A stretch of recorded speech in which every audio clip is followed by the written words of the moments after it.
Freddie Mercury, un nombre que aún resuena con fuerza en los escenarios del mundo, aunque él ya no esté físicamente entre nosotros. El líder de Queen, el hombre que rompió barreras con su voz inigualable y su personalidad arrolladora, dejó un legado imposible de borrar. Pero detrás de su brillo, existió un lado oculto, un secreto que guardó hasta sus últimos días y que marcó para siempre la historia de la música. La muerte de Freddie Mercury conmocionó al planeta, pero lo que pocos saben es que hubo misterios, verdades silenciadas y detalles que solo con el tiempo salieron a la luz. ¿Qué ocurrió realmente en sus últimos días? ¿Qué decisiones tomó en silencio? ¿Qué revelaciones estremecieron a sus más cercanos? Hoy te contaré lo que no sabía sobre la muerte de Freddie Mercury, un viaje íntimo a los últimos capítulos de su vida, donde la música, el dolor, la valentía y el mito se entrelazan en una de las despedidas más impactantes de la historia del rock.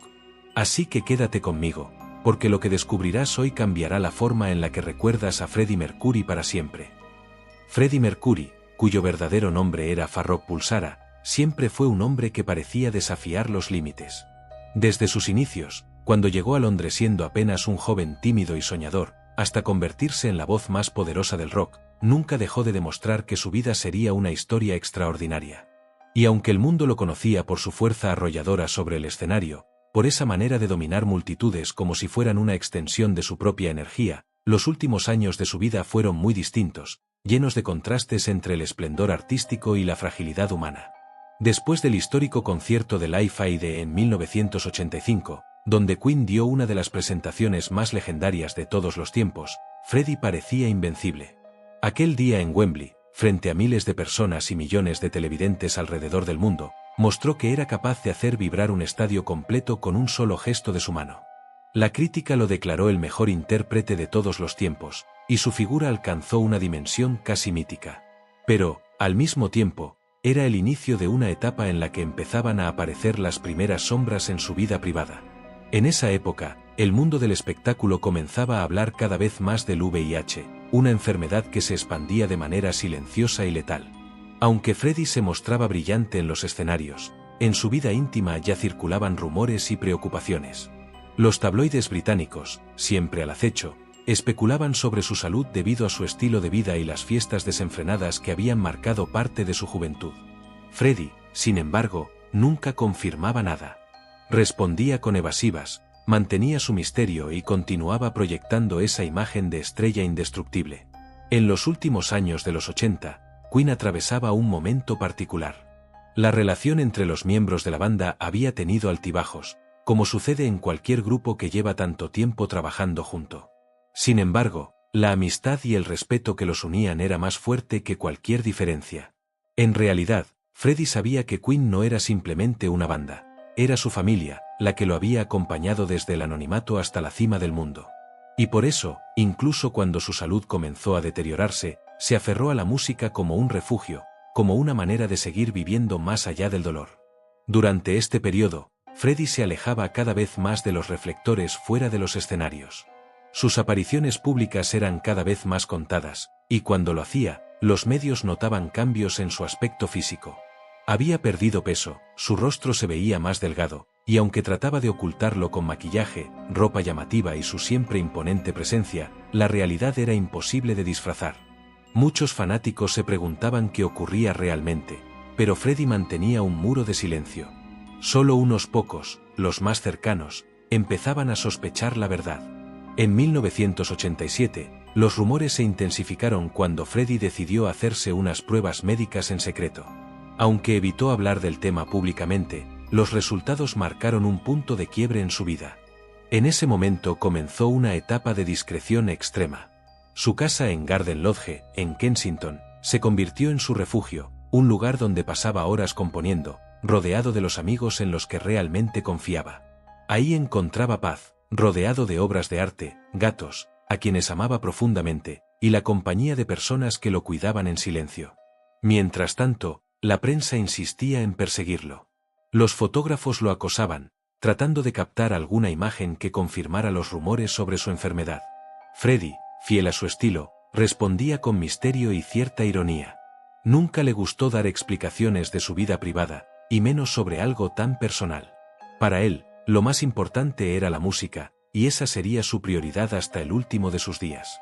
En esa etapa, los conciertos multitudinarios dejaron de formar parte de su agenda.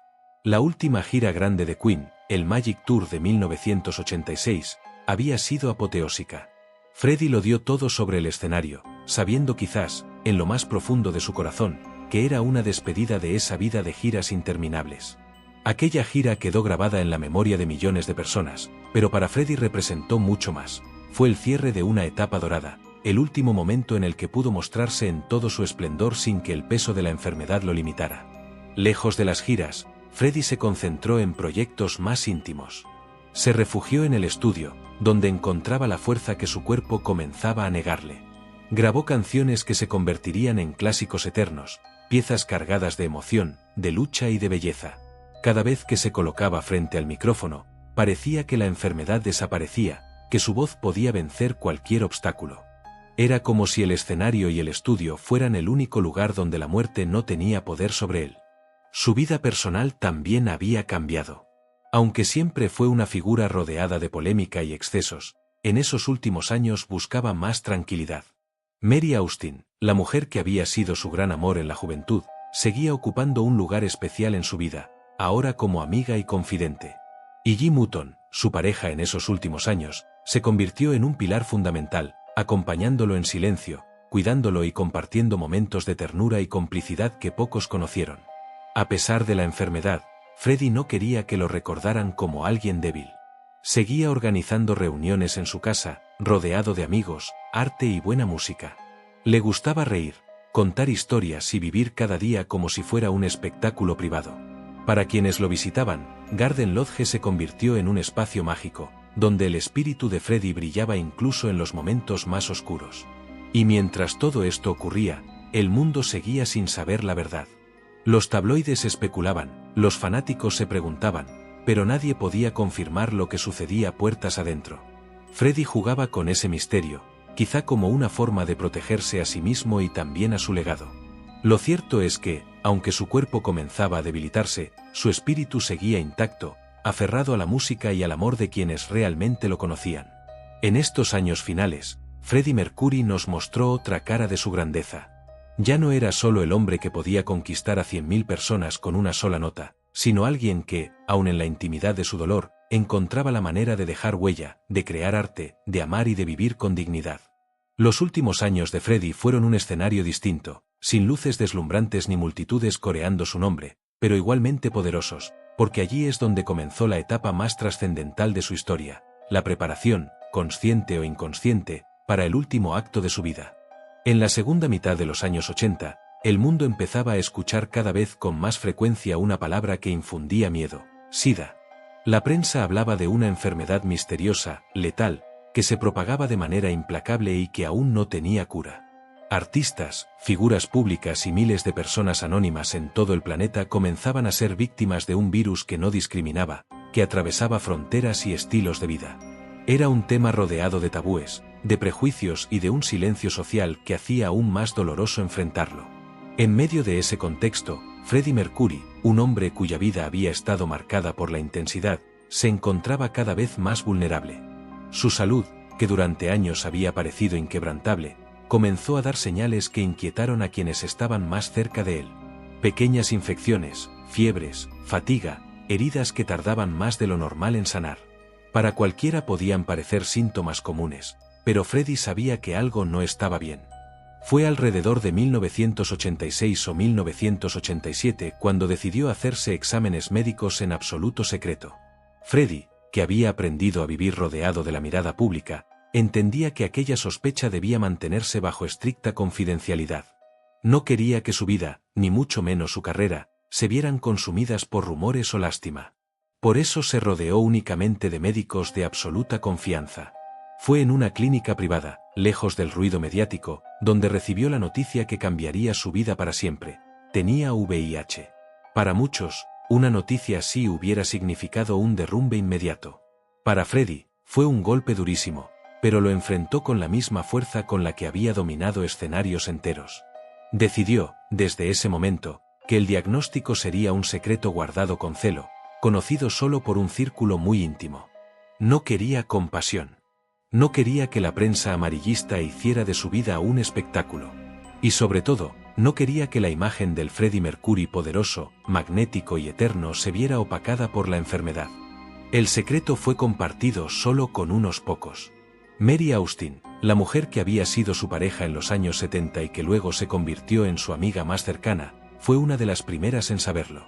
Ella, que lo conocía como nadie, comprendió el peso de aquella revelación y se convirtió en una de sus mayores protectoras.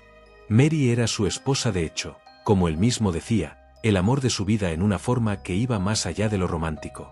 Entre ellos existía una conexión indestructible, y en esos momentos, Mary se transformó en su refugio silencioso. Jim Hutton, su pareja en los últimos años, también fue parte de ese círculo íntimo. Jim era peluquero irlandés y conoció a Freddie en un bar de Londres. A diferencia de otras personas que pasaron por su vida, Jim le ofreció algo distinto: compañía discreta, estabilidad y cariño sin condiciones. Cuando supo el diagnóstico, no se apartó de él. Al contrario, se mantuvo a su lado, compartiendo los días más felices y también los más oscuros, cuidándolo en silencio y dándole fuerzas para seguir adelante. A ese círculo cercano se sumaban algunos amigos y colaboradores de confianza, como Peter Freestone, su asistente personal durante más de una década. Peter fue testigo directo de la vida cotidiana de Freddie, de sus rutinas, de sus momentos de euforia y de sus batallas más duras. Junto a él, otros pocos miembros del equipo más íntimo se encargaron de que el secreto se mantuviera a salvo, creando una especie de muralla protectora alrededor del cantante. Mientras tanto, hacia afuera, Freddie seguía mostrando su faceta más fuerte. Cada vez que aparecía frente a las cámaras, lo hacía con determinación, aunque su cuerpo ya empezaba a mostrar señales del desgaste. Los tabloides comenzaron a especular. Titulares insinuaban que estaba enfermo, que su aspecto se había transformado. Algunos medios llegaron a publicar con descaro que padecía SIDA, pero él nunca lo confirmó. Respondía con frases ambiguas, sonrisas enigmáticas o simples silencios. El secreto lo acompañó incluso en los momentos de mayor exposición. Cuando Queen grababa videoclips, era evidente que Freddie había cambiado físicamente. Su rostro estaba más delgado, su cuerpo más frágil. Pero él lo transformaba en arte, se maquillaba, se vestía con elegancia y transmitía una energía que eclipsaba cualquier debilidad. En el vídeo de I'm Going Slightly Mad, por ejemplo, su aspecto era mucho más demacrado, pero su sentido del humor seguía intacto. Se mostraba excéntrico, teatral, casi como si estuviera riéndose de la vida misma, incluso cuando sabía que se acercaba el final. La decisión de mantener el diagnóstico en secreto no fue fácil. Algunos amigos cercanos insistían en que lo hiciera público, que hablara abiertamente para crear conciencia en una época en la que el VIH estaba cargado de estigmas. Pero Freddie se negó. Él no quería convertirse en un símbolo de la enfermedad.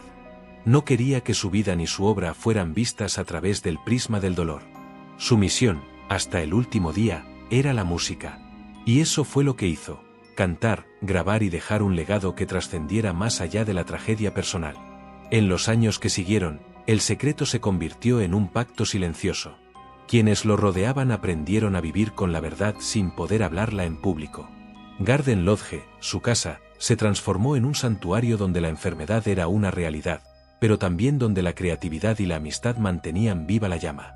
Allí pasaba largas horas escribiendo, componiendo, acariciando a sus gatos y disfrutando de momentos simples que, para él, se habían vuelto más valiosos que nunca.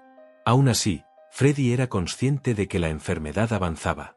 Cada visita médica confirmaba lo inevitable: el virus estaba destruyendo su sistema inmunológico poco a poco.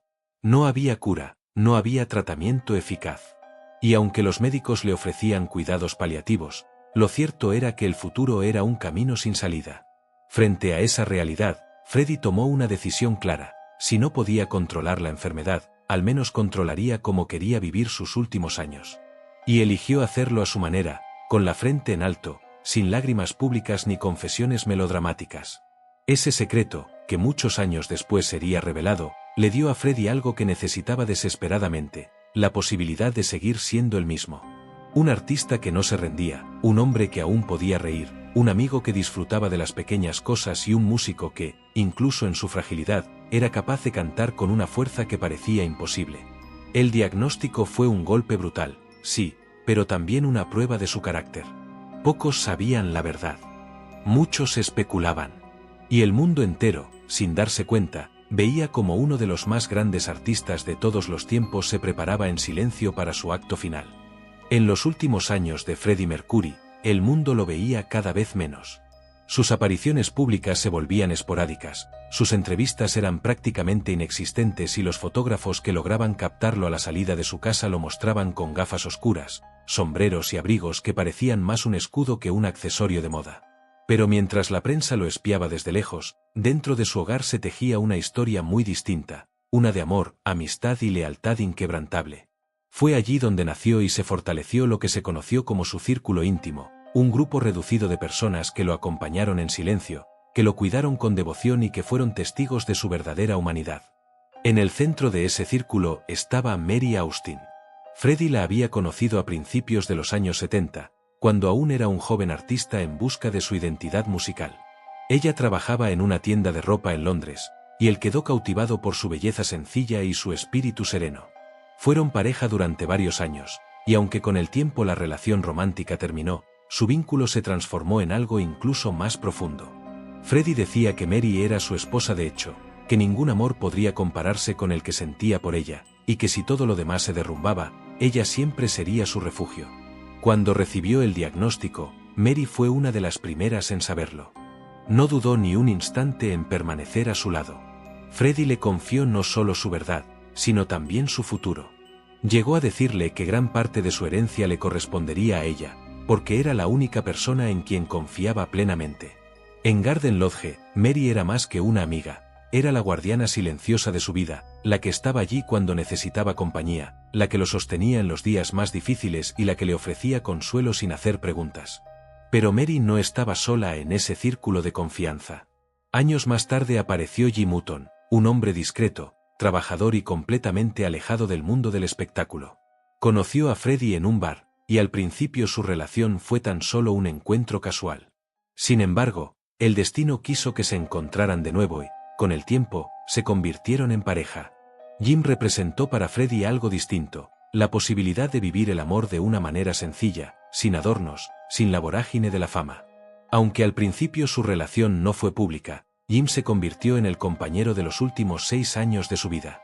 Jim Hutton supo del diagnóstico relativamente pronto y decidió quedarse. Mientras otros se hubieran alejado por miedo o por dolor, él eligió permanecer a su lado.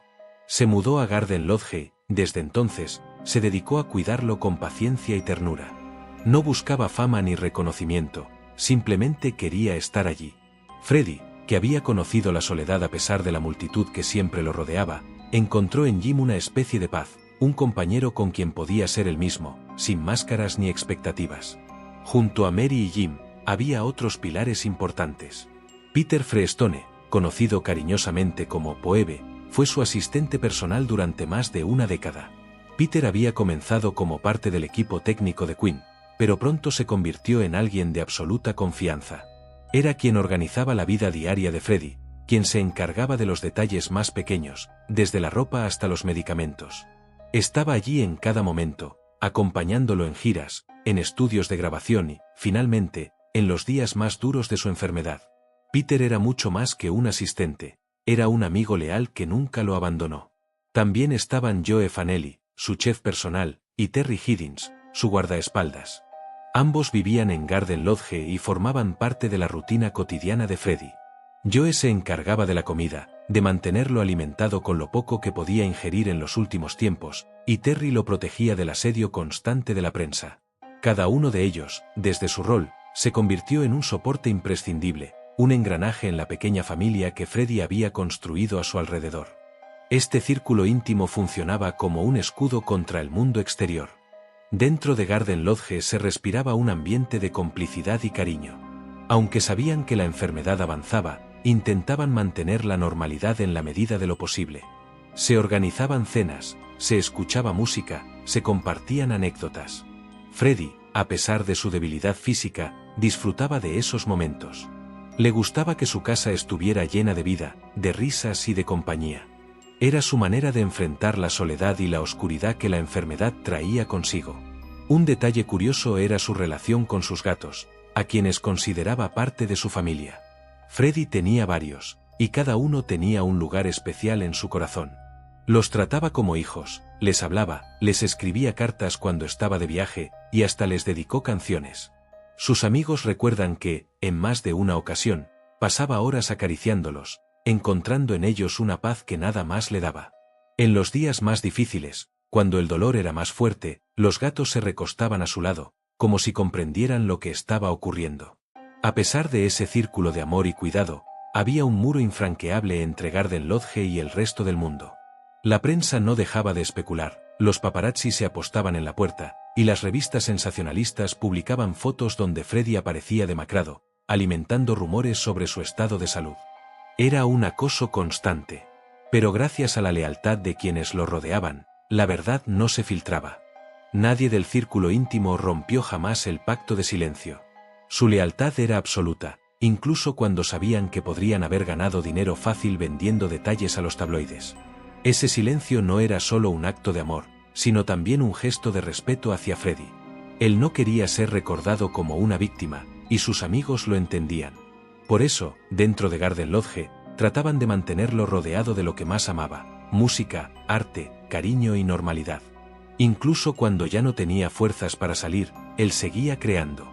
En su sala o en su estudio improvisado, grababa voces, escribía melodías, dejaba pedacitos de su alma en canciones que luego serían publicadas como parte de su legado. El círculo íntimo también enfrentó momentos de tensión.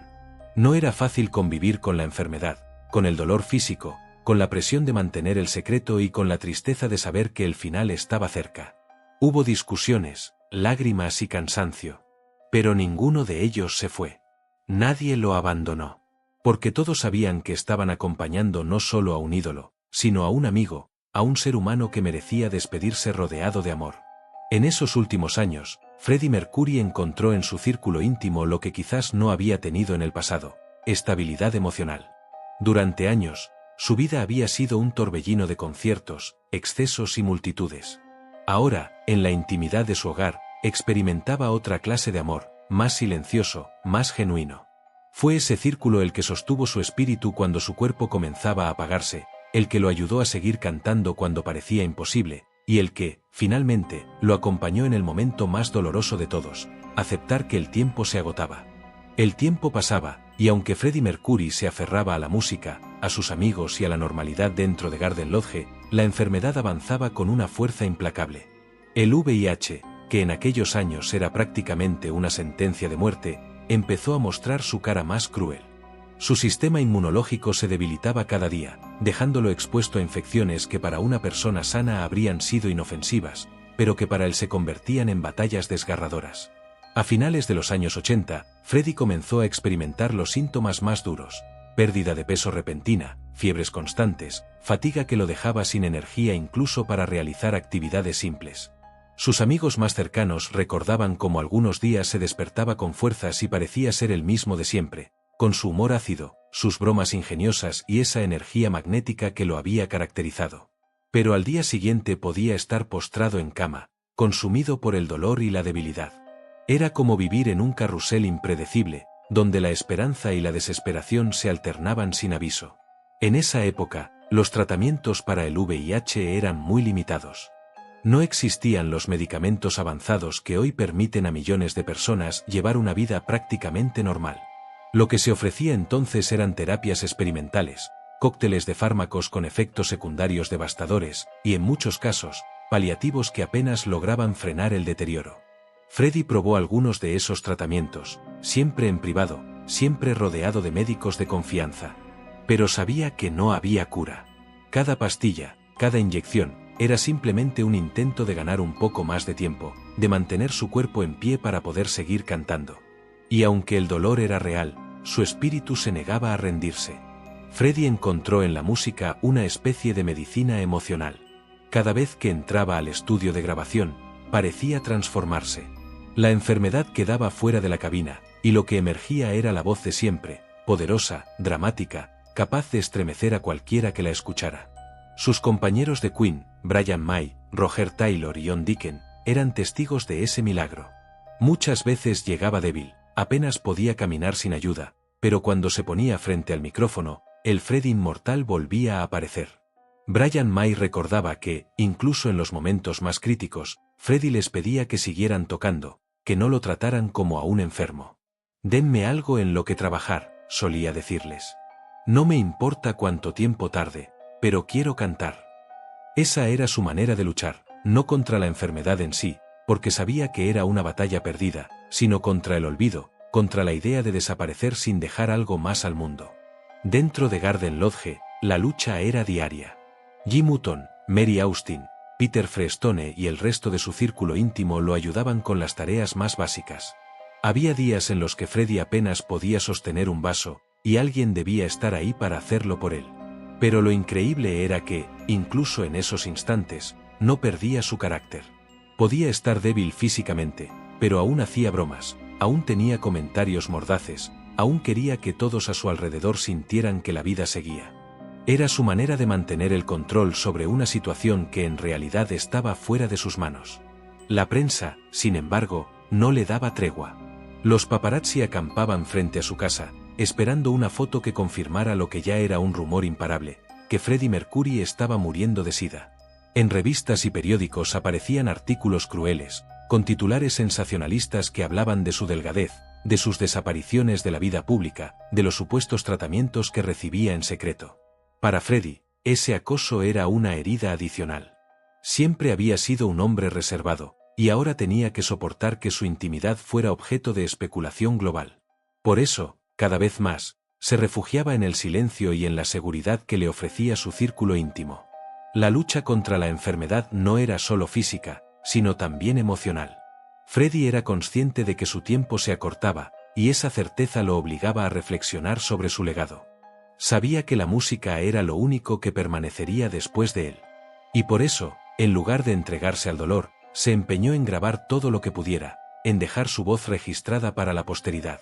Muchos de esos últimos temas se convirtieron en auténticos himnos de despedida, canciones donde cada nota parecía cargada de un mensaje oculto, de una urgencia que solo quienes conocían la verdad podían comprender. Aún así, había momentos en los que la lucha se volvía insoportable. Los dolores eran intensos, las infecciones constantes, y la pérdida progresiva de visión lo afectaba profundamente. En más de una ocasión, sus amigos lo encontraron llorando en silencio, no por miedo a la muerte, sino por la frustración de no poder hacer lo que más amaba con la misma libertad de antes. Para un hombre que había conquistado al mundo con su voz y su energía, perder el control sobre su propio cuerpo era una de las pruebas más duras. Pero en esa fragilidad también había grandeza. Freddie Mercury nunca quiso que el mundo lo viera derrotado. No dio entrevistas para hablar de su enfermedad, no buscó compasión. Hasta el final, decidió luchar con dignidad, mostrando solo lo que él quería mostrar. Esa fue su forma de resistencia, proteger su imagen, su arte y su legado del morbo y del sensacionalismo. En Garden Lodge, sus amigos lo cuidaban como si fuera un rey en su palacio, un palacio que, sin embargo, estaba lleno de dolor y de esperanza al mismo tiempo. Se organizaban horarios para darle los medicamentos, se ajustaban rutinas para que pudiera descansar, se adaptaban los espacios para que pudiera moverse con más comodidad. Todo estaba pensado para que Freddie tuviera la mejor calidad de vida posible en sus últimos años. Y aunque la enfermedad avanzaba, también había momentos de alegría genuina. Freddie seguía organizando pequeñas reuniones, donde se bebía vino, se escuchaba música y se hablaba de todo, menos de la enfermedad. Era como si, por unas horas, el tiempo se detuviera y él volviera a ser el anfitrión brillante de siempre, rodeado de risas, arte y amistad. Esos instantes eran su manera de recordarle a todos, y a sí mismo, que la vida aún valía la pena, incluso cuando el final estaba cada vez más cerca. La lucha contra la enfermedad fue, en realidad, una lucha por seguir siendo el mismo. Aunque el VIH lo debilitaba físicamente, nunca pudo destruir su esencia. Freddie Mercury continuó siendo un hombre lleno de humor, de creatividad, de amor por sus amigos y de pasión por la música. Su resistencia silenciosa, lejos de los escenarios, fue tan poderosa como cualquier concierto multitudinario. Porque en esa lucha privada, Freddie demostró la misma valentía que lo había convertido en leyenda, la capacidad de enfrentar lo inevitable con dignidad, con fuerza y con una chispa de alegría que ni la muerte pudo apagar. Mientras la enfermedad avanzaba y su cuerpo se debilitaba, Freddie Mercury tomó una decisión que lo definiría para siempre: no dejaría que el dolor le arrebatara lo que más amaba. La música sería su última gran batalla, su trinchera contra la enfermedad, su forma de vivir aunque la muerte lo acechara día tras día. En ese periodo, entre finales de los 80 y principios de los 90, Freddie nos regaló algunas de las interpretaciones más intensas, conmovedoras y valientes de su carrera. En el estudio, Freddie se transformaba. Entraba débil, a veces apoyado en alguien para caminar, con un cuerpo marcado por la fatiga y la enfermedad. Pero en cuanto se colocaba frente al micrófono, ocurría algo casi milagroso. Su voz volvía a ser la de siempre, poderosa, vibrante, cargada de una energía que desafiaba la realidad de su estado físico. Sus compañeros de Queen quedaban maravillados ante esa fuerza sobrehumana. Brian May recordaba que Freddie, aunque apenas podía estar de pie, pedía que encendieran la grabadora y decía con firmeza: «Denme algo que cantar, lo que sea. No sé cuánto tiempo me queda, así que grabemos todo lo posible». Ese compromiso con la música dio origen a algunas de las obras más memorables de Queen. Uno de los momentos más impactantes ocurrió durante la grabación de The Show Must Go On, una canción que, desde su título, parecía hablar directamente de la lucha de Freddie. Brian May había escrito gran parte de la letra inspirado en la valentía de su amigo, y la había compuesto con la idea de que sería un desafío casi imposible de cantar debido a la complejidad vocal. Sin embargo, Freddie se tomó una copa de vodka, se aclaró la garganta y, con una determinación feroz, interpretó la canción en una sola toma. Lo que salió de su boca no fue la voz de un hombre enfermo, sino la de un guerrero. Cada nota parecía gritarle al mundo que, aunque su cuerpo se estaba apagando, su espíritu seguía intacto. El resultado fue tan impresionante que la canción se convirtió en un himno de resistencia, una especie de declaración universal de que el espectáculo de la vida debe continuar, sin importar cuán difíciles sean las circunstancias. Hoy, escuchándola con la conciencia de lo que estaba viviendo Freddie en ese momento, cada verso adquiere un significado desgarrador, un testamento de su fuerza y de su entrega absoluta a la música. Pero no fue solo esa canción. En los últimos años, Queen grabó lo que sería el álbum Innuendo, lanzado en 1991. Freddie participó activamente en las sesiones de grabación, aportando no solo su voz, sino también ideas creativas. Canciones como Tessere de Days of Our Lives reflejaban una sensibilidad distinta, más madura, más íntima. En el videoclip de esa canción, grabado poco antes de su muerte, Freddie aparece visiblemente debilitado, con el rostro demacrado, vestido de blanco, pero aún con esa mirada intensa que parecía atravesar la pantalla. En un momento, mirando directamente a la cámara, susurra: «I still love you, aún los amo». Esa frase, tan simple y tan poderosa, fue interpretada por muchos como un mensaje de despedida a sus fans, una confesión sincera de amor eterno hacia quienes lo habían acompañado durante toda su carrera. En el estudio, el ambiente era una mezcla de dolor y admiración. Sus compañeros sabían lo que ocurría, aunque públicamente nadie lo confirmaba. Cada día de grabación era una incógnita, no sabían si Freddie tendría fuerzas para cantar, si resistiría las sesiones. Y, sin embargo, él los sorprendía una y otra vez. Con una determinación que rozaba lo sobrehumano, seguía grabando hasta que su cuerpo ya no podía más. Había ocasiones en las que su voz fallaba, en las que el cansancio lo vencía, y pedía unos minutos de descanso. Pero después regresaba y entregaba una interpretación magistral, como si estuviera depositando en esas canciones toda la vida que le quedaba. La música se convirtió en su motor. Sus amigos y colaboradores lo recuerdan diciendo que necesitaba grabar todo lo posible, que quería dejar material suficiente para que Queen pudiera seguir lanzando canciones después de su partida. Era consciente de que la enfermedad avanzaba y de que el final estaba cerca, pero su mente estaba enfocada en la inmortalidad artística. No se trataba de él como persona, sino de su voz, de su legado, de la huella que dejaría para las futuras generaciones. Ese compromiso dio frutos incluso después de su muerte. Gracias a las sesiones que grabó en esos últimos años, Queen pudo publicar, en 1995, el álbum Made in Heaven, que incluía canciones registradas con la voz de Freddie en su estado más frágil, pero también más emotivo. Temas como Mother Love, que quedó inconcluso porque ya no tuvo fuerzas para terminarlo, muestran hasta qué punto llegó a entregarse. La última estrofa de esa canción fue grabada por Brian May, porque Freddie no pudo regresar al estudio.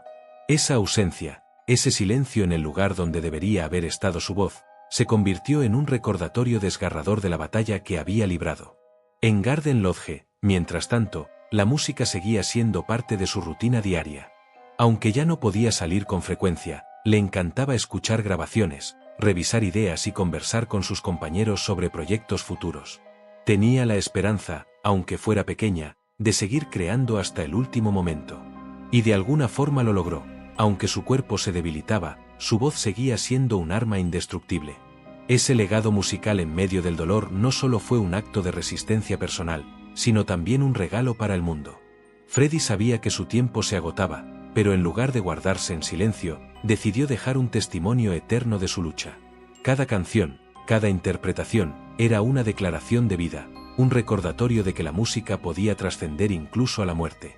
Cuando se escucha Hoy and You Endo, The Show Must Go On o Are the Days of Our Lives, se siente que no son solo canciones, sino cartas abiertas de despedida, mensajes cifrados de un hombre que, consciente de su final, quiso transformar su dolor en arte. Y lo hizo con la grandeza que siempre lo caracterizó, sin pedir compasión, sin victimizarse, simplemente cantando con el corazón abierto, como lo había hecho desde el primer día en que subió a un escenario. El legado musical de Freddie Mercury en esos últimos años es, sin duda, una de las pruebas más conmovedoras de lo que significa ser un artista verdadero. No se trataba de fama ni de dinero. Era su esencia, su forma de vivir, la manera en que enfrentaba la muerte sin dejar de crear belleza. Y esa es, quizás, una de las razones por las que su figura se volvió inmortal. Porque, incluso en medio del dolor más profundo, Freddie Mercury siguió cantando. Y su voz, grabada en esas sesiones finales, continúa resonando como un eco eterno que nos recuerda que, aunque los cuerpos desaparecen, el arte permanece para siempre. El final de la vida de Freddie Mercury fue tan intenso y conmovedor como todo lo que había representado en el escenario. Después de años de rumores, de especulaciones y de un silencio férreo sobre su salud, Freddie tomó una decisión crucial: compartir la verdad con el mundo. Pero antes de llegar a ese momento, vivió sus últimos días en una especie de burbuja íntima, rodeado por un círculo muy reducido de amigos y seres queridos que lo acompañaron en Garden Lodge, su casa en Londres, convertida en refugio, en fortaleza y en el escenario final de su historia. En el otoño de 1991, Freddie ya estaba demasiado debilitado. La enfermedad había avanzado con rapidez, y aunque su espíritu seguía siendo indomable, su cuerpo ya no podía sostener el ritmo de antes. Caminaba con dificultad, pasaba gran parte del día en cama o en un sillón cómodo, y necesitaba ayuda para las actividades más básicas. A pesar de ello, mantenía una dignidad inquebrantable. Se negaba a dejar que el dolor lo definiera. Pedía que lo vistieran con sus mejores prendas, usaba perfume, y todavía conservaba ese aire regio, esa presencia que lo hacía parecer más grande que la vida misma. Su casa estaba decorada con gusto exquisito, llena de obras de arte, de flores frescas que se cambiaban cada día y de recuerdos de sus giras y de su vida. Garden Lodge no era solo una casa, era un refugio donde Freddie podía seguir siendo el mismo. Allí recibía a sus amigos más cercanos: Mary Austin, a quien siempre consideró el gran amor de su vida, Jim Hutton, su pareja en aquellos años, Peter Frestone, su asistente personal y confidente, y unos pocos más de su círculo íntimo. Eran quienes lo cuidaban día y noche, quienes compartían con él tanto las risas como las lágrimas, quienes trataban de hacer que cada momento fuera lo más llevadero posible. Las visitas se limitaban a ese pequeño grupo. Freddie no quería que el público ni la prensa lo vieran en ese estado tan frágil. Siempre había cuidado su imagen, y aunque jamás tuvo miedo de mostrarse auténtico, sentía que no debía dar a los tabloides la satisfacción de exhibir su debilidad. Prefería que la gente lo recordara como el hombre lleno de energía que había conquistado estadios, no como alguien consumido por la enfermedad. En esos días, Freddie encontraba consuelo en las cosas más sencillas. Le gustaba mirar sus cuadros, escuchar música clásica, compartir conversaciones tranquilas y tomar té. Le fascinaban los gatos, y tenía varios que vivían con él en Garden Lodge. Se dice que solía pasar largos ratos acariciándolos, hablándoles y jugando con ellos, encontrando en esos momentos una calma especial, un vínculo que lo reconfortaba en medio del dolor. A pesar de la debilidad, seguía muy consciente del legado que dejaría. Había grabado hasta que ya no pudo más, dejando material suficiente para que Queen continuara publicando música después de su partida. Pero también sentía la necesidad de dar un paso que había evitado durante mucho tiempo: reconocer públicamente que padecía SIDA. Durante años había negado o evadido la verdad, en parte porque era un hombre reservado con su vida privada y en parte porque no quería que la gente lo viera como una víctima. Tampoco quería que la enfermedad se convirtiera en el centro de atención, pues él siempre había querido ser recordado por su arte, por su música, por su energía en el escenario. Finalmente, el 22 de noviembre de 1991, Freddie autorizó un comunicado oficial redactado junto a su equipo. En ese breve pero contundente mensaje, confirmaba lo que muchos sospechaban, que había sido diagnosticado con VIH y que estaba lidiando con las complicaciones del SIDA.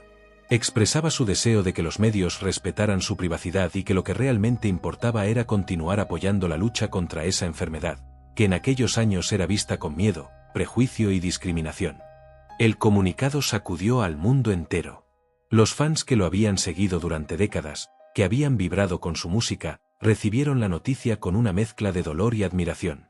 Dolor porque confirmaba que el ídolo estaba en una situación crítica, y admiración porque, al final, Freddie había tenido el coraje de decir la verdad, de reconocer lo que estaba viviendo, rompiendo así el silencio y abriendo una puerta para que otros pudieran hablar sin vergüenza ni miedo.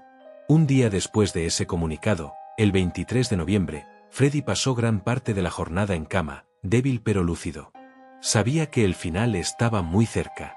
Quienes lo acompañaban recuerdan que hablaba poco, pero aún tenía gestos de ternura, sonrisas breves y miradas profundas que decían más que las palabras. Esa noche, el ambiente en Garden Lodge estaba cargado de una mezcla de serenidad y tristeza. Todos sabían lo que iba a ocurrir. El 24 de noviembre de 1991, apenas 24 horas después de que el mundo conociera su enfermedad, Freddie Mercury falleció en su casa, rodeado por quienes más lo amaban. Tenía apenas 45 años. Su muerte fue tranquila, casi silenciosa, pero su partida dejó un estruendo en el corazón de millones de personas. En cuestión de minutos, la noticia recorrió el planeta. Los noticieros interrumpieron sus transmisiones, los periódicos se llenaron de titulares y los fans comenzaron a reunirse espontáneamente frente a Garden Lodge, dejando flores, velas, cartas y mensajes de despedida. Londres se convirtió en un santuario improvisado. Miles de personas se acercaron a rendirle homenaje, a llorar por el hombre que había puesto banda sonora a sus vidas.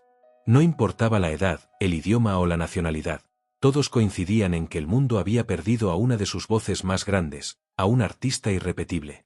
Los últimos días de Freddie Mercury fueron duros, marcados por la enfermedad y la debilidad, pero también estuvieron llenos de amor, de compañía y de dignidad. Jamás se rindió, jamás permitió que el dolor lo definiera. En lugar de eso, eligió mantener el control hasta el final, decidiendo cuándo y cómo contar su verdad. Y con ese último gesto, se aseguró de que el mundo lo recordara no como una víctima, sino como un luchador, como un hombre que cantó hasta que ya no pudo más, que vivió intensamente y que partió dejando tras de sí un legado inmortal. Su muerte no fue solo la despedida de un cantante. Fue el inicio de un mito, el nacimiento de una leyenda que aún hoy sigue viva. Porque Freddie Mercury, incluso en sus últimos días, nos enseñó que la grandeza no se mide en años, sino en la forma en que se vive la vida, y él la vivió con pasión, con valentía y con un amor profundo por la música. Y aunque su voz se apagó en aquel noviembre de 1991, su eco sigue resonando en cada canción, en cada escenario donde se corea su nombre, en cada corazón que se emociona al escucharlo. Freddie Mercury murió joven, pero en realidad nunca se fue, está y estará siempre presente, porque las leyendas nunca mueren. La muerte de Freddie Mercury, anunciada la noche del 24 de noviembre de 1991, sacudió al planeta como un trueno inesperado. Aunque su comunicado un día antes había preparado a millones para lo inevitable, la realidad de su partida fue devastadora. Freddie no era solo un cantante, era un símbolo, una fuerza arrolladora que había definido una época. Y con su muerte, el mundo sintió que se apagaba una chispa irrepetible.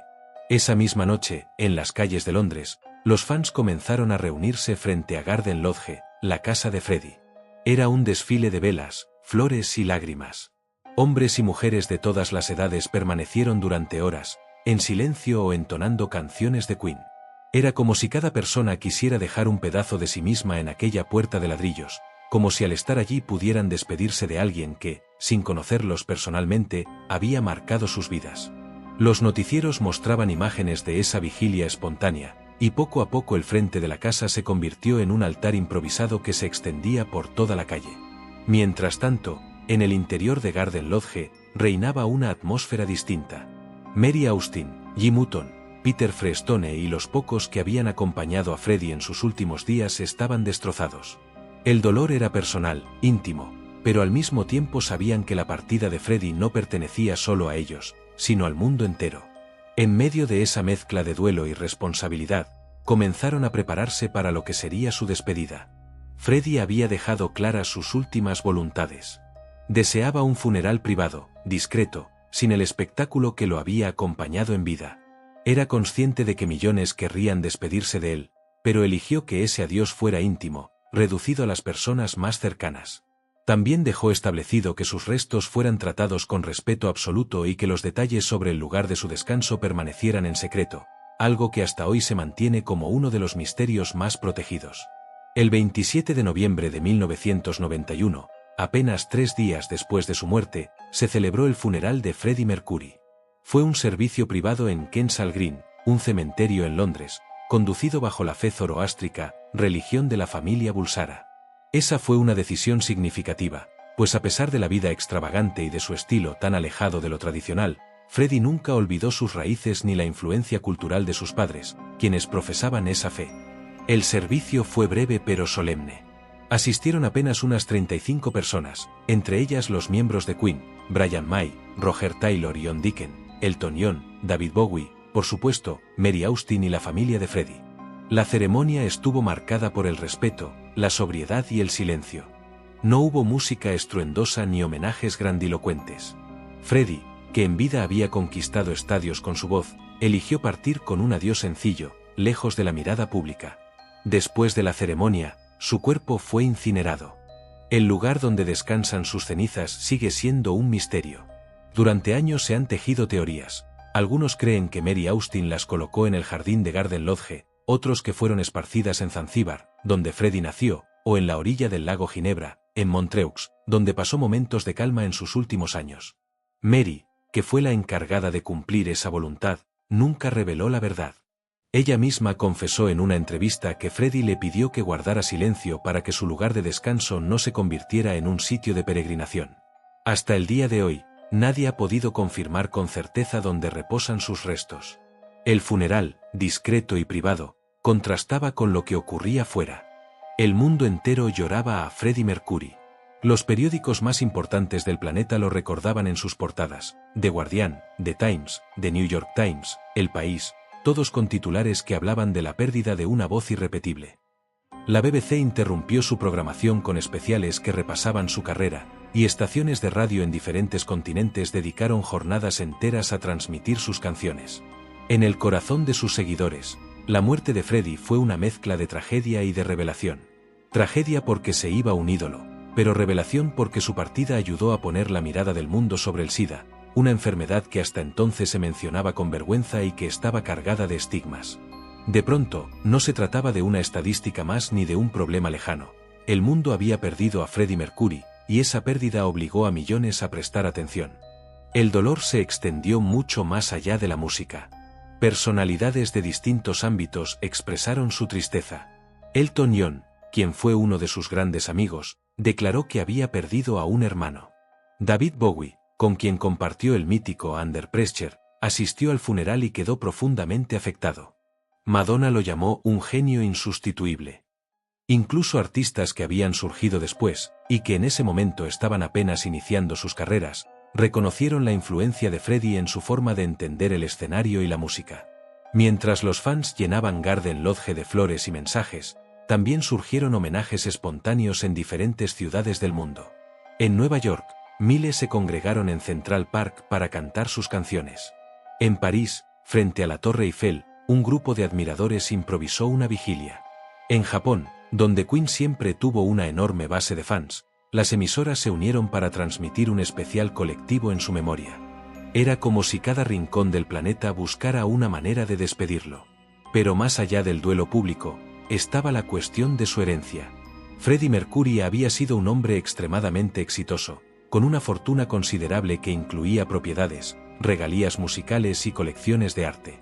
En su testamento, dejó la mayor parte de su herencia a Mary Austin, la mujer que había sido su confidente y su más profundo vínculo emocional desde los inicios de Queen. A ella le entregó Garden Lodge, su casa en Londres, y la responsabilidad de cumplir sus últimas voluntades. Mary siempre fue descrita por Freddie como su esposa, aunque nunca se casaron legalmente. Él mismo decía que, si bien su vida amorosa había tomado otros caminos, Mary siempre fue la única persona en la que confió plenamente. Allí Mutton, su pareja en sus últimos años, y algunos de sus asistentes personales más cercanos, también les dejó propiedades y sumas de dinero.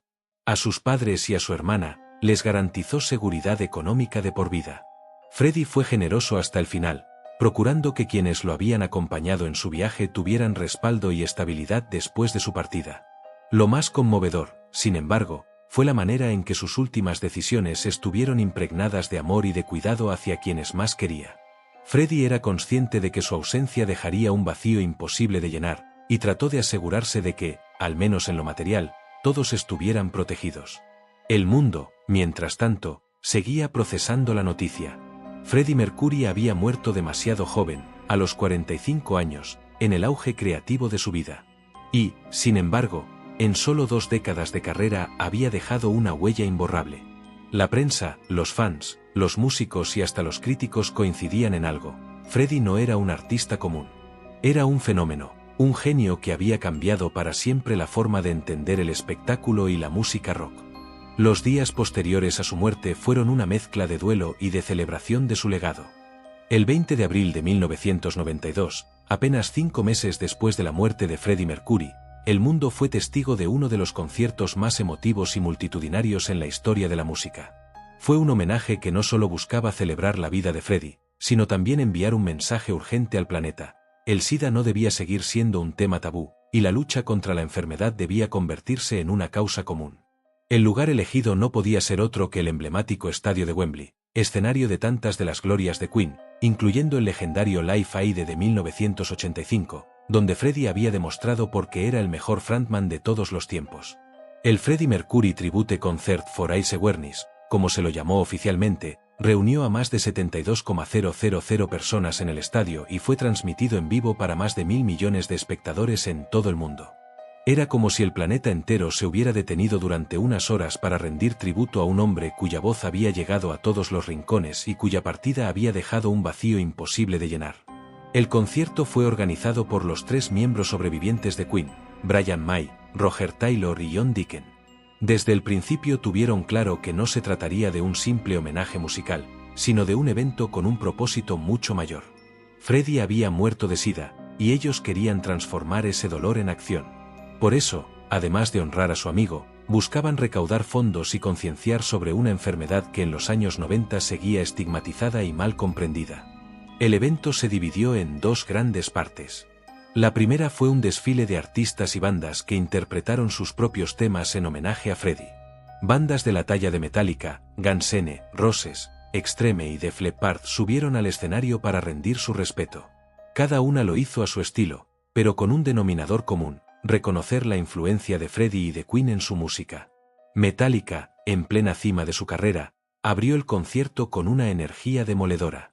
Guns N' Roses, con Axl Rose y Slash a la cabeza, entregaron una de las actuaciones más recordadas, y su presencia fue vista como un símbolo del puente entre generaciones del rock.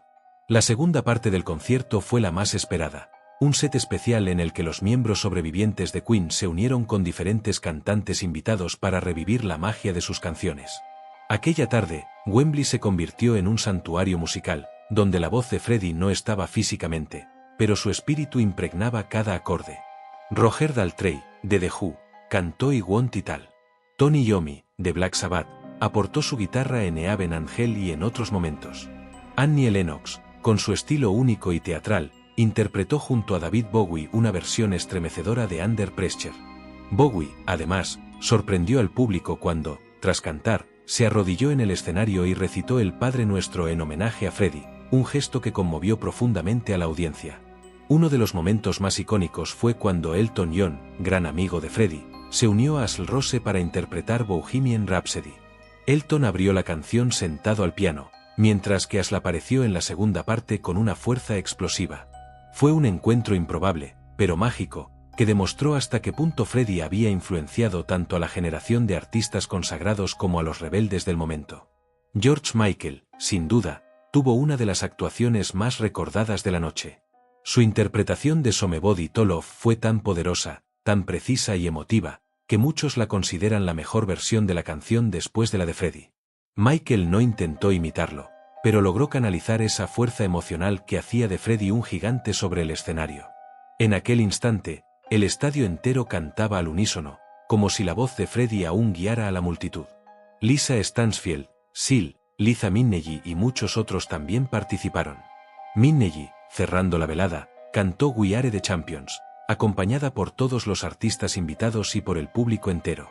Fue un final apoteósico, 72,000 voces cantando juntas, celebrando la vida de Freddie y reafirmando que, aunque físicamente ya no estuviera, su música era inmortal.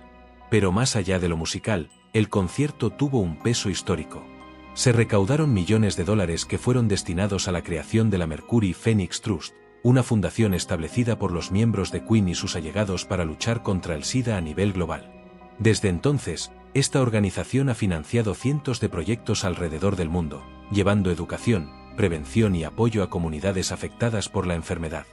Lo que comenzó como un homenaje a Freddie se transformó en un legado tangible que sigue salvando vidas hasta el día de hoy. El concierto también marcó un punto de inflexión en la manera en que el mundo percibía el SIDA. Hasta ese momento, la enfermedad era vista con prejuicios, rodeada de miedo y discriminación. Pero al perder a una figura tan amada y universal como Freddie Mercury, millones comenzaron a mirar el tema desde otra perspectiva. La cobertura mediática del concierto ayudó a desestigmatizar la conversación, a humanizar la tragedia y a darle visibilidad a una lucha que hasta entonces había sido ignorada por muchos gobiernos y sectores sociales. Para los miembros de Queen, aquella noche fue un acto de amor, pero también de dolor. Brian May confesó después que subirse al escenario sin Freddie fue una de las experiencias más difíciles de su vida. Roger Taylor, por su parte, dijo que no había un solo momento del concierto en el que no sintiera la ausencia de su amigo. John Deacon, siempre el más reservado, casi no hablaba con la prensa, pero se sabía que estaba devastado. Y, sin embargo, todos coincidían en que Freddie habría estado orgulloso de lo que habían hecho, un espectáculo monumental, lleno de música y de vida, que usaba el poder del arte para generar conciencia. La huella del concierto fue tan grande que, incluso décadas después, sigue siendo recordado como uno de los eventos más importantes en la historia del rock. No fue solo un tributo, fue una declaración de principios, un grito colectivo de que la música puede transformar el dolor en esperanza. Y, sobre todo, fue la demostración de que Freddie Mercury había trascendido la categoría de estrella de rock para convertirse en un símbolo cultural, en un icono eterno cuya influencia iba mucho más allá de las canciones. Esa noche, en Wembley, Freddie no estaba físicamente, pero se sentía en cada rincón del estadio. Su imagen aparecía en las pantallas, su voz resonaba en los coros de la multitud, y su espíritu parecía flotar sobre las luces que iluminaban la noche londinense.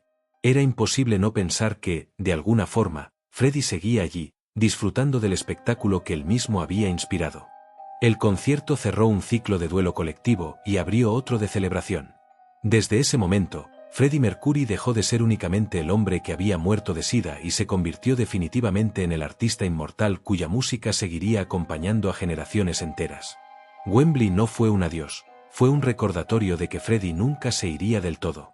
Tras el funeral y el concierto tributo en Wembley, Freddie Mercury dejó un vacío imposible de llenar, pero también una huella indeleble en la música, la cultura y la sociedad. Su influencia no desapareció con su muerte, al contrario, comenzó a expandirse de formas que él mismo probablemente no habría imaginado. En los años que siguieron, Queen continuó publicando material póstumo, y la voz de Freddie siguió resonando en los hogares, radios, estadios y corazones de millones de personas alrededor del mundo. Cada canción se convirtió en un recordatorio de su genio, de su carisma y de su entrega absoluta a la música. La década de los 90 estuvo marcada por homenajes constantes. Bandas emergentes y consolidadas reinterpretaron sus clásicos, y el reconocimiento hacia Freddie como uno de los mejores frontmen de todos los tiempos se consolidó.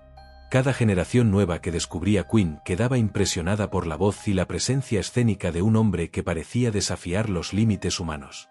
Su capacidad de combinar virtuosismo vocal, teatralidad y conexión emocional con el público se convirtió en un estándar para todos los músicos posteriores.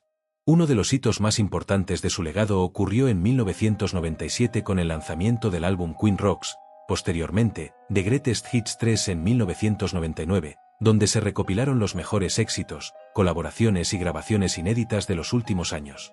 La voz de Freddie, a pesar de haber sido grabada antes de su muerte, seguía sorprendiendo por su potencia y su claridad. Los fans más jóvenes, que no lo habían visto jamás en vivo, podían percibir la misma energía que llenaba los estadios durante los años 70 y 80. Era como si Freddie hubiera encontrado la manera de burlar al tiempo y a la mortalidad, dejando su voz intacta para las futuras generaciones. Pero el verdadero fenómeno que consolidó su legado cultural ocurrió décadas después: la película Bohemian Rhapsody, estrenada en 2018. La película, dirigida por Bryan Singer y protagonizada por Rami Malek en el papel de Freddie, no solo contaba la historia de Queen y de su icónico frontman, sino que presentó al mundo moderno un retrato humano y complejo de Freddie Mercury, más allá del glamour y el espectáculo. La película mostró sus éxitos, sus excesos, sus conflictos internos, sus relaciones amorosas, sus miedos y, sobre todo, su valentía para vivir de manera auténtica. Rami Malek, para interpretar a Freddie, estudió cada detalle de su comportamiento, gestos y manera de moverse en el escenario. La interpretación fue tan convincente que obtuvo un premio Oscar a Mejor Actor, consolidando aún más la relevancia de Freddie en la cultura popular contemporánea. La película logró algo que pocos biopics consiguen: conectar emocionalmente con personas que nunca lo habían conocido y reavivar la pasión de aquellos que sí lo habían visto brillar. Tras su estreno, las ventas de discos de Queen se dispararon, los vídeos de conciertos históricos se volvieron virales, y canciones como Bohemian Rhapsody, We Are the Champions y Somebody to Love alcanzaron un nuevo pico de popularidad mundial. El fenómeno de Bohemian Rhapsody no solo fue un triunfo comercial, sino también un recordatorio de que Freddie Mercury trasciende generaciones. Jóvenes de todo el mundo comenzaron a conocer su historia, su lucha personal y su arte. Se convirtió en un símbolo de autenticidad, de libertad de expresión y de aceptación de uno mismo, inspirando a quienes se sienten diferentes o marginados. Freddie se transformó en un referente global no solo musical, sino también cultural y social, demostrando que un artista puede cambiar percepciones y romper barreras incluso décadas después de su muerte. Paralelamente, en Londres y otras ciudades, se multiplicaron los homenajes físicos. Placas conmemorativas, murales, exposiciones y estatuas celebraban su vida y su impacto. Garden Lodge, su hogar, se convirtió en un lugar de peregrinaje para fans que deseaban acercarse a la residencia del hombre que había revolucionado el rock. El famoso concierto tributo de Wembley también sigue siendo recordado como un evento histórico, una de las mayores demostraciones de amor y respeto a un artista fallecido. La música de Freddie Mercury también fue estudiada académicamente. Universidades y escuelas de música comenzaron a analizar sus técnicas vocales, su estilo interpretativo y su habilidad para fusionar géneros. Desde el rock más potente hasta baladas suaves, Freddie era capaz de adaptar su voz y su presencia escénica de manera única, convirtiéndose en un caso de estudio sobre cómo un artista puede controlar la emoción y la teatralidad para generar un efecto masivo en la audiencia. Además, su historia personal, incluida su lucha contra el VIH y su manera de enfrentar la enfermedad con dignidad y privacidad, inspiró a organizaciones benéficas y campañas de concienciación. La Mercury Phoenix Trust, fundada tras su muerte, ha recaudado millones de dólares para la investigación y el apoyo a personas afectadas por el SIDA. Su muerte, que en su momento fue trágica, se transformó en un catalizador para generar conciencia y acción global. Freddie Mercury, de esta manera, sigue salvando vidas incluso décadas después de su partida. La influencia de Freddie también se percibe en la moda y el arte.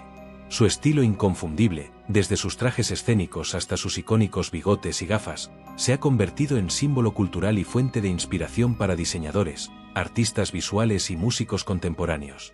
Eventos de disfraces, colecciones de moda y exposiciones museísticas han rendido homenaje a su estética, recordando que Freddie no solo era un músico excepcional, sino también un icono de estilo y personalidad.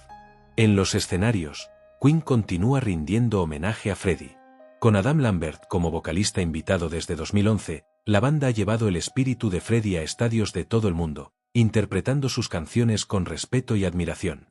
Cada nota, cada gesto en el escenario es un recordatorio de que la esencia de Freddie Mercury sigue viva.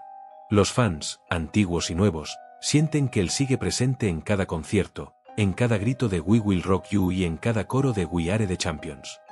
El legado de Freddie Mercury no se limita a la música, la moda o los homenajes. Su historia se convirtió en un ejemplo de autenticidad y valentía. Su vida demuestra que es posible desafiar normas, vivir con intensidad y dejar una huella imborrable. Aunque murió joven, a los 45 años, su influencia se extiende mucho más allá de su tiempo. Cada generación descubre algo nuevo en Freddie, su arte, su coraje, su humanidad. Y cada descubrimiento refuerza la idea de que su voz, su energía y su legado permanecerán eternamente presentes. Décadas después, Freddie Mercury sigue siendo un faro de inspiración. Su música se escucha en todo el mundo, en películas, comerciales, conciertos y fiestas. Su historia se estudia, se cuenta y se celebra. Desde los primeros años con Queen hasta el fenómeno global de Bohemian Rhapsody, pasando por su vida privada y sus decisiones valientes, Freddie Mercury se consolidó como una leyenda indiscutible, un hombre que vivió intensamente y que, con su talento, transformó para siempre la historia de la música y la cultura global. Freddie Mercury no solo fue un cantante excepcional y un showman incomparable, su figura trascendió la música y se convirtió en un símbolo cultural y social que sigue vigente décadas después de su muerte. Su influencia no se limita a las notas, los escenarios o los discos, sino que se extiende a la manera en que entendemos la autenticidad, la libertad de expresión y la lucha por ser uno mismo en un mundo que muchas veces busca imponer normas rígidas. Desde el momento en que apareció con Queen, Freddie rompió esquemas. Su estilo, su teatralidad y su presencia desafiaban cualquier categorización. Era imposible encasillarlo en un solo género o una sola identidad. Combinaba rock, ópera, pop y baladas con una facilidad que dejaba al público boquiabierto. En cada actuación, en cada gesto, transmitía que la música era mucho más que sonido. Era emoción, espectáculo, comunicación directa con el corazón de quienes lo escuchaban. Esa capacidad de conectar trascendió generaciones y se ha mantenido como un estándar para artistas de todo el mundo. Pero el impacto de Freddie Mercury va más allá de su talento artístico. Su vida personal, marcada por la complejidad y la autenticidad, se convirtió en un ejemplo de valentía. En una época en la que la homosexualidad y las enfermedades de transmisión sexual eran fuertemente estigmatizadas, Freddie vivió su vida con intensidad y sin esconderse, aunque supiera que esto podría traerle consecuencias. Su forma de amar, sus decisiones y su honestidad con respecto a sí mismo inspiraron a millones de personas a aceptarse tal como son, a luchar contra la discriminación y a valorar la individualidad. En la música contemporánea, la influencia de Freddie es innegable. Artistas de géneros tan distintos como pop, rock, metal y música electrónica citan su legado como una fuente de inspiración constante. Beyoncé, Lady Gaga, Adam Lambert y muchos otros han declarado públicamente que Freddie les enseñó a entregarse completamente en el escenario, a explorar sus límites vocales y a comunicarse emocionalmente con el público. Su estilo desafiante y su energía escénica se han convertido en un modelo para la performance moderna. Incluso músicos clásicos y académicos de la voz estudian su técnica vocal por su control, su rango y su expresividad. Freddie Mercury no solo dominaba la voz, la convertía en un instrumento capaz de transmitir una gama infinita de emociones. El impacto cultural de Freddie también se percibe en el cine, la moda y el arte. Su estética, desde los trajes icónicos hasta su bigote y su manera de moverse sobre el escenario, se ha convertido en símbolo de estilo, rebeldía y libertad. Exhibiciones, murales, fotografías y objetos personales de Freddie se han convertido en referencias que siguen inspirando a diseñadores y artistas visuales. La moda actual, especialmente en el mundo del espectáculo, reconoce la influencia de su audacia y su capacidad para desafiar las normas convencionales. En términos sociales, su legado ha sido igualmente profundo. La creación de la Mercury Phoenix Trust tras su muerte sigue siendo un testimonio tangible de su influencia. Esta organización no solo recauda fondos para combatir el VIH y el SIDA, sino que también educa, apoya y concientiza a nivel global. De manera indirecta, la muerte de Freddie ayudó a desestigmatizar la enfermedad, transformando la tragedia personal en un catalizador de acción y cambio social. Cada proyecto financiado por la fundación es una prueba de que su legado va más allá de la música, sigue salvando vidas y ofreciendo esperanza. Freddie Mercury también se convirtió en un referente para la comunidad LGBTQI. Su vida y su obra demostraron que la autenticidad, la valentía y el talento podían imponerse sobre la discriminación y los prejuicios. Generaciones de personas que crecieron admirando a Freddie encontraron en él un modelo de fuerza y resiliencia. Su historia enseñó que es posible vivir con pasión y valentía, incluso enfrentando adversidades, y que la creatividad puede ser un vehículo para la autoaceptación y la libertad. Décadas después de su muerte, su música sigue conquistando nuevos públicos. Desde Bohemian Rhapsody hasta The Show Must Go On, Sus canciones se escuchan en estadios, radios, plataformas digitales y eventos culturales. Cada interpretación, cada acorde y cada letra siguen resonando como una voz eterna que conecta con emociones universales. Su capacidad de trascender generaciones es una prueba de que su talento no estaba limitado por el tiempo. Su música es inmortal. La historia de Freddie Mercury también sirve como lección de resiliencia. A pesar de la fama, la presión, la enfermedad y las adversidades, mantuvo su pasión intacta hasta el último día. Su vida y su obra muestran que la verdadera grandeza reside en la autenticidad, en la entrega absoluta al arte y en la valentía para vivir según tus propios términos, sin importar lo que el mundo pueda decir. Hoy, Freddie Mercury es un icono eterno. Su influencia se percibe en cada artista que sube al escenario con audacia, en cada fan que se siente inspirado por su autenticidad, en cada proyecto social que busca transformar vidas. Su historia sigue viva en las películas, en los homenajes, en las canciones y en el corazón de millones de personas. Freddie Mercury no solo cambió la música, cambió la manera en que entendemos la creatividad, la valentía y la libertad de ser uno mismo. En conclusión, la vida y la obra de Freddie Mercury trascienden la muerte. Fue un hombre que vivió intensamente, amó profundamente y cantó con un corazón indomable. Su voz sigue resonando, sus canciones siguen emocionando, y su espíritu sigue inspirando. Más que un cantante, Freddie Mercury es un faro de autenticidad, un símbolo cultural y social, y una leyenda cuya influencia permanecerá para siempre. Incluso décadas después, sigue enseñándonos que la música puede salvar, que la valentía puede transformar y que las leyendas nunca mueren.